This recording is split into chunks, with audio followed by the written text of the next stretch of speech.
Sharp Optonika, lyderis tarp visiškai automatizuotų aukštos sudėtingumo grupės grotuvų. Tačiau neskubėkim, mes turim ir mums labai gerai iki skausmo pažįstamą alternatyvą – nulinės klasės Estonija. Tai nuo to ir pradėkim. Sveiki visi vaikystės nostalgijos vedami žiūrovai. Štai čia ir yra ta legenda, kurią turėti geidė ne vienas mūsų tėvelių. Deja, ši svajonė tuo metu buvo didelis deficitas. Plokštelių grotuvas Estonija 010 gimė Estijoje, Talino Red radijo gamykloje 1983 metais ir buvo prilygintas hi-fi aukščiausios klasės aparatūrai. Mat šiame grotuve dominavo nulinės klasės elektromagnetinė galvutė GZM 055 su pakankamai reta tais laikais elipsinė adata. Estonijos atkuriamų dažnių diapazonas buvo nuo 20 Hz iki 20 kHz, o detonacijos koeficientas tuo metu atrodė stebėtinai mažas, net 0,08%. Tačiau ne grotuvo parametrai tuomet traukė akį, o jo iššaukiantis niekur nematytas futuristinis dizainas ir pilnas robotizuotas sensorinis valdymas. Niekas juk tada nežinojo, kad kažkur Japonijoje tokia pati sesutė Sharp Optonika jau buvo kone visiems nusibodusi atgyvena, o pas mus vyksta stebuklai. Pats tonarmas juda tiksliai į muzikos kūrinio plokštelėje pradžią ir mikroliftas pats nuleidžia adatą į griovelį. Tikras stebuklas, tiesa? Ne stebuklas, o paprasčiausias logikos mikroschemų rinkinys, kuris fotosensoriaus valdomas duoda komandas tonarmo varikliui. Tuo pačiu principu fotosensorius skanuoja plokštelės paviršių, ieškodamas atspindžio, kurį gauna nuo lygaus paviršiaus tarpuose tarp kūrinių, taip pat plokštelės pradžioje ir pabaigoje. Sugavęs atspindį, sensorius siunčia signalą stabdyti tonarmą. Kūrinys surandamas greitai ir tiksliai, o kartojimo funkcija leidžia kartoti plokštelės pusę tiek kartų, kiek mes tik norime.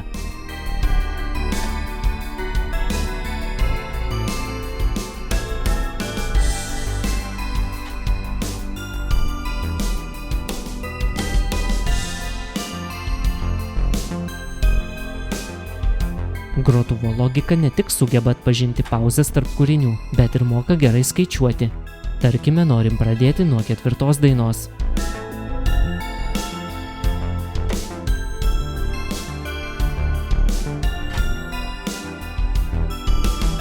Jokių problemų. Tačiau problemų yra, apie kurias netrukus ir pakalbėsime. Pagrindinė klonuotos sovietinės aparatūros problema buvo taupymas, todėl didžioji dalis produkcijos jau iš gamyklos iškeliaudavo su brokuotomis detalėmis, ne išimtis ir šis grotuvas.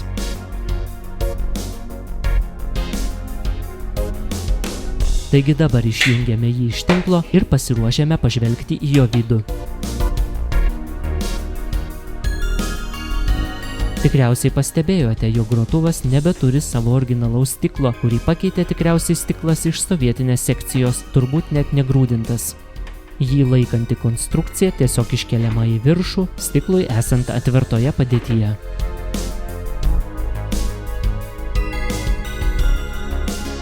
Toliau guminis padas ir diskas nuimamas tam, kad verčiant grotuvą aukštyn kojom nenukristų nuo variklio ašies ir nesužalotų, pavyzdžiui, jūsų kojų. Tonarmo ir galvutės saugumui užtikrinti reikia nuimti kojelę su galvute.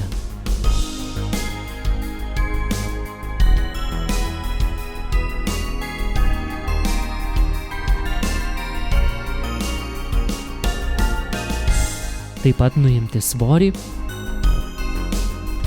ir patikimai užtvirtinti tonarmą fiksatoriuje. Na, o dabar pasibėdavokim. Vėl ir vėl iškrintantis stroboskopo stebėjimui skirtas veidrodis – tai tik mažytė Estonijos problema palyginus su tomis, kurias jau išsprendžiau anksčiau.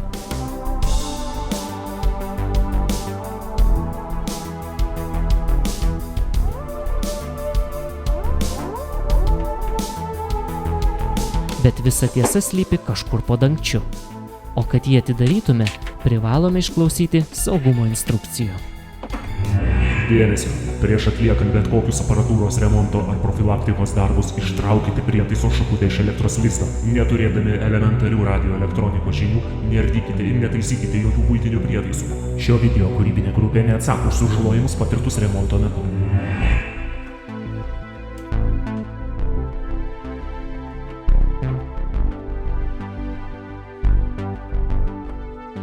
Taigi ženklas nekišti į rozetę jau dega ekrane ir mes pamažu nukeliame dangtį.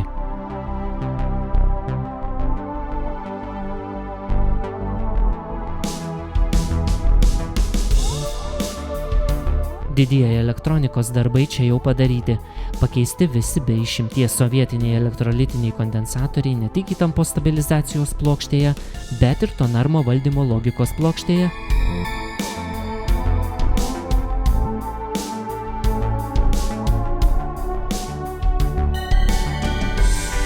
Bei variklio valdymo bloke.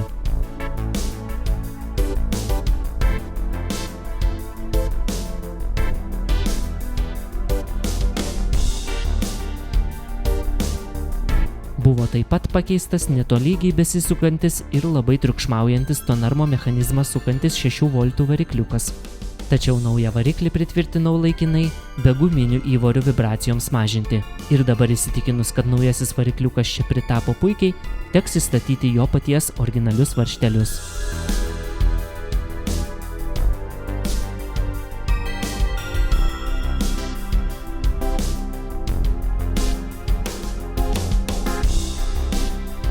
Kol kas iškritusi veidrodėlį išimsiu, kad netyčia nesudaužyčiau.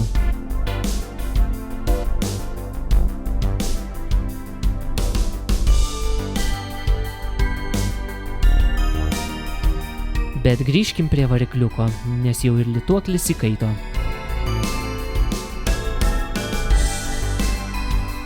Dabar išlituosim variklio laidus, kad galima būtų jį nuimti su visa konstrukcija. Tai bus patogiau.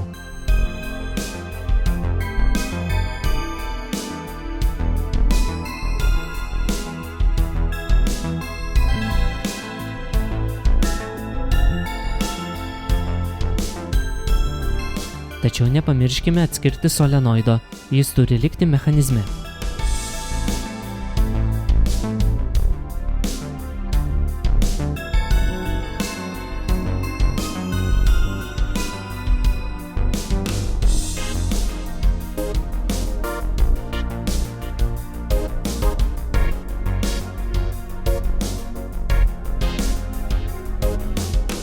Prisiveržiu konstrukciją prie medinės kaladėlės, kad sliekinės pavaros ratukas nesiektų stalo ir variklio testavimui naudosiu reguliuojamų įtampų maitinimo blokelį, kuriuo galėsiu keisti ir variklio sukimosi kryptį.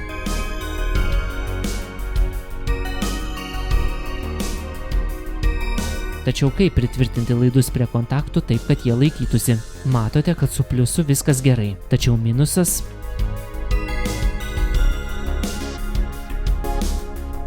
Naudokite tokį krokodilą, tik prieš tai replėmis reikia atlankstyti jo vamsdelį taip, kad jis laisvai užsimautų ant kištuko viršaus. Pažiūrėkime, ar netrumpina, o dėl grožio užvilkime šiluminę movą. Ir štai mūsų minusas dabar jau niekur nepabėgs.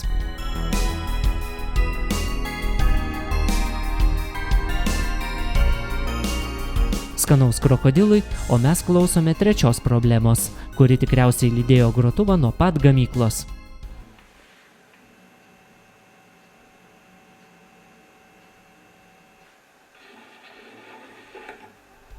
Gan nemažas trinties garsas mane erzino beveik 15 metų, tačiau nesurasdavau laiko jį identifikuoti iki dabar.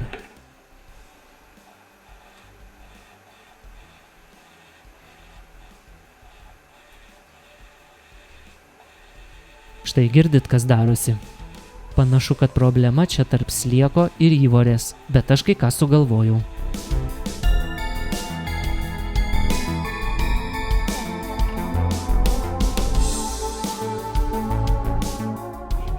O jeigu į tarpą įdėtume mažytės poveržlės iš PVC.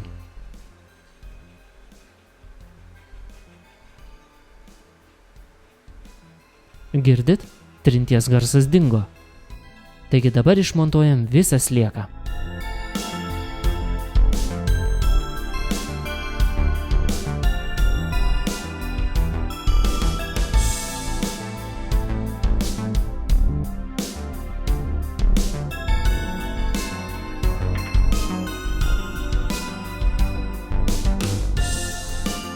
Idealiausias variantas čia būtų mažas guolis, bet ko gero aš tokio nesurasiu. Todėl pradžiai pabandykime pažaisti su poveržlėmis.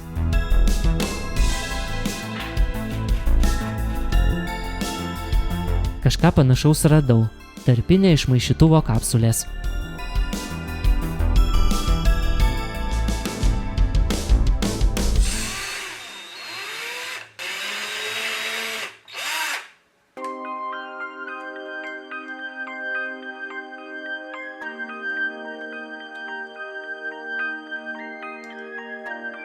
Kadangi skirtingi tepalai ir tepimo būdai nepadėjo išspręsti problemos, sugalvojau panaudoti demferinį tepalą. O kur jo ieškoti? Ogi štatyve.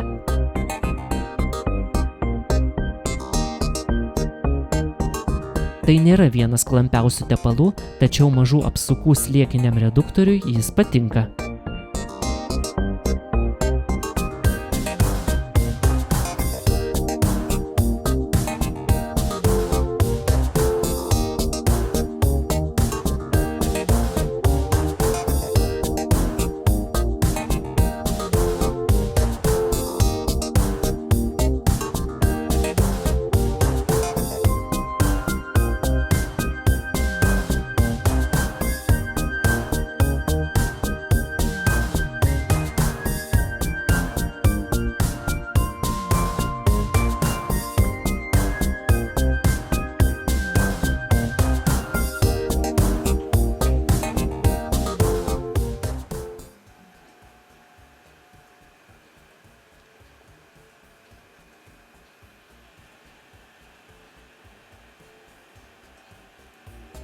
Ir panašu, kad trinties garsas išnyko. Na, o dabar pritvirtinkime varikliuką taip, kaip jis ir turėtų būti.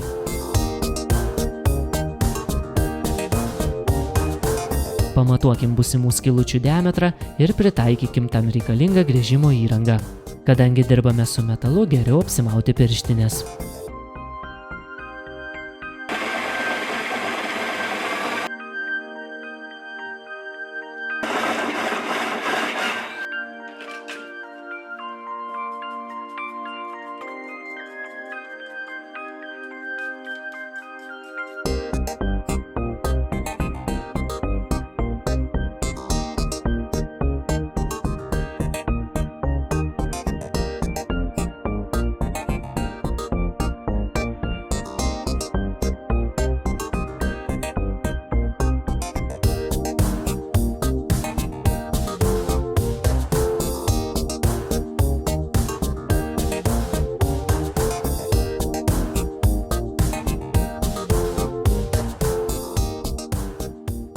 Štai varikliukas savo vietoje, grąžinkime konstrukciją į grotuvą lygiai taip, kaip buvo.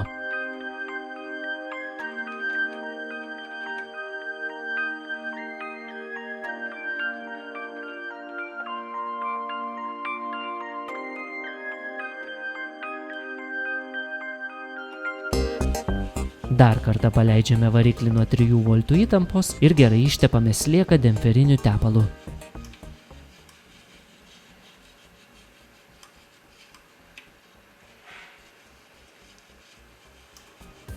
Trinties garsas girdimas ir sliekui sukant krumpliaratį, taigi padariau išvadą, kad problema yra paties plastiko sudėtyje, galimai paties lydinio brokas. Dabar prilituojam variklio laidus nesukeičiant poliškumo. Labai svarbu, kad variklis nepradėtų suktis ne ta kryptimi.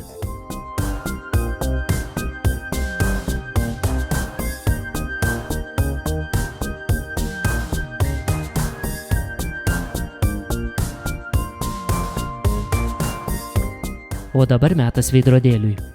Nuimkime stroboskopo plokštę tam, kad galėtume teisingai įstumti veidrodėlį.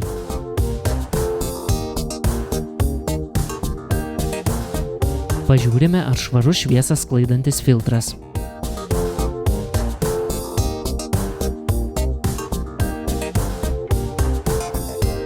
Dabar įdedame veidrodėlį į jam skirtą vietą, tačiau matome, kad jo fiksatorius buvo išlaužtas, o kodėl neaišku. Taigi teks klaidą ištaisyti karštais klijais. Kito varianto nėra.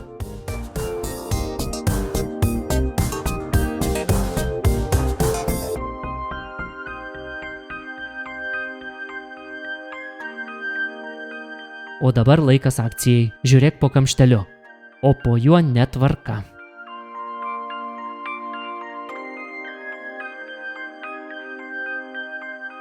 Išlituokim senus laidus ir paruoškim plokštę naujiems simetriniams signalo kabeliams, kuriuos jungsim pagal šią schemą.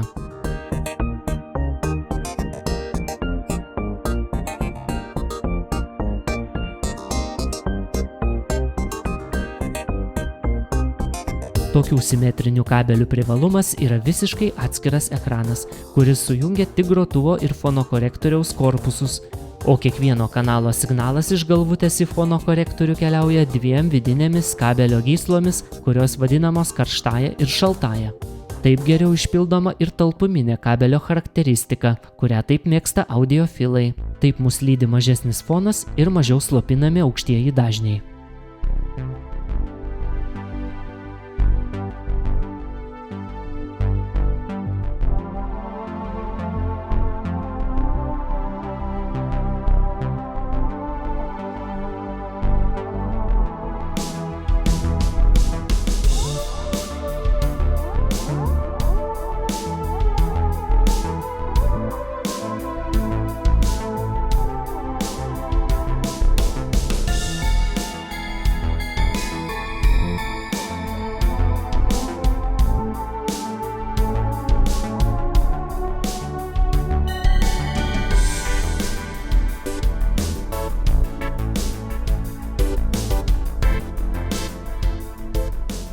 Ir tikriausiai kol kas paskutinė grotuvo problema – tai didžiausia lituoklių išdeginta skylė. Ten buvo DIN 5 lizdas savadarbiam distanciniui. Kadangi distancinis kažkur dingęs, o skylė liko, teks ją uždengti karštais klijais, kad žiemą nepripustytų. Reikėtų paminėti, kad po pirmų ir paskutinių viso korpuso maudynių duše tiesiog nubėgo visi dažai. Taigi teko viską perdažyti ir dar liko dažų ir šiai skyliai.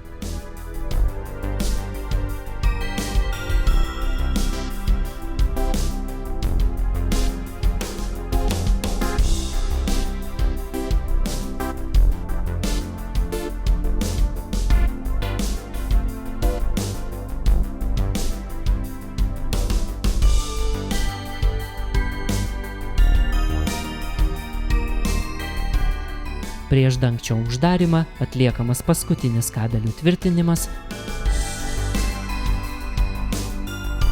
ir švarai viduje palaikyti pasinaudosiu kompresoriumi išpūsti likusias šiukšles nuo remonto.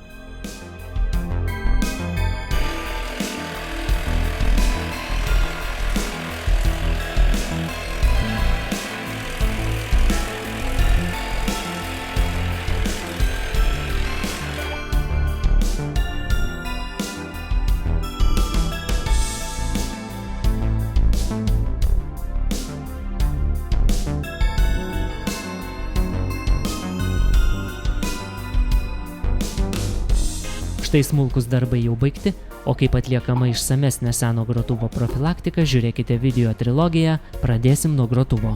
Ten ne tik išmoksime atskirti gero grotuvo nuo blogo, bet ir išmoksim taisyklingai jį suderinti.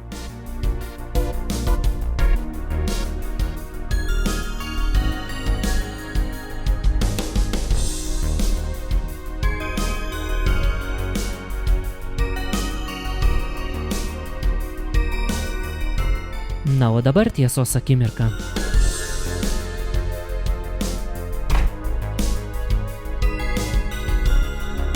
Veidrodėlis rodo puikiai, bet geriau pasiklausykime pašalinių garsų. Kurių nebesigirdi?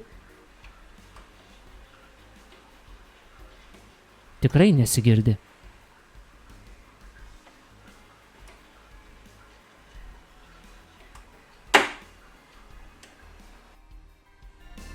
Matote, net ir tokio klonuoto grotuvo diskas sukasi itin stabiliai, nors jame ir neintegruotas kvarcinis greičio stabilizatorius.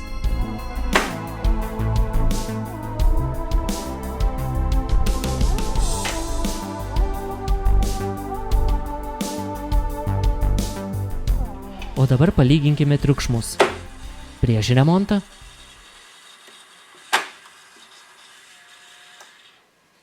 ir po remonto.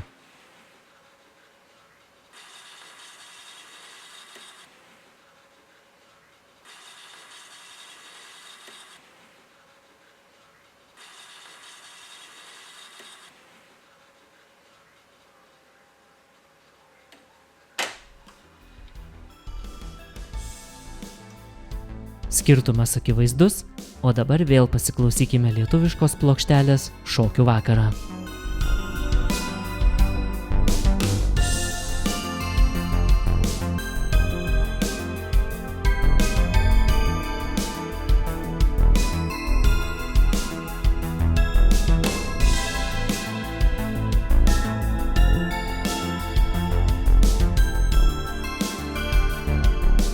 Ir audio technikos galvutėje ATVM 95E suskambės Jono Švedo iškilmingas trejinys.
Ir štai su grotuvu Estonija ką tik pabuvojome savo vaikystėje.